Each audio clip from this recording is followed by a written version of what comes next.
Warning 4, Wayne County, until 11:15 a.m. Eastern Daylight Time. At 5:15 a.m. Eastern Daylight Time, local law enforcement agents reported flooding of many roads in the southern part of Worcester. Also, high water was reported covering Route 215 near Apple Creek. Some locations that may experience flooding include Rittman, Shreve, Apple Creek, and Worcester.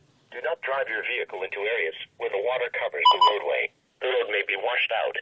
Most flooding deaths occur in automobiles. Turn around, don't drown. Repeating, an aerial flood warning has been issued until 11:15 a.m. Eastern Daylight Time for the following county, Wayne County, Ohio.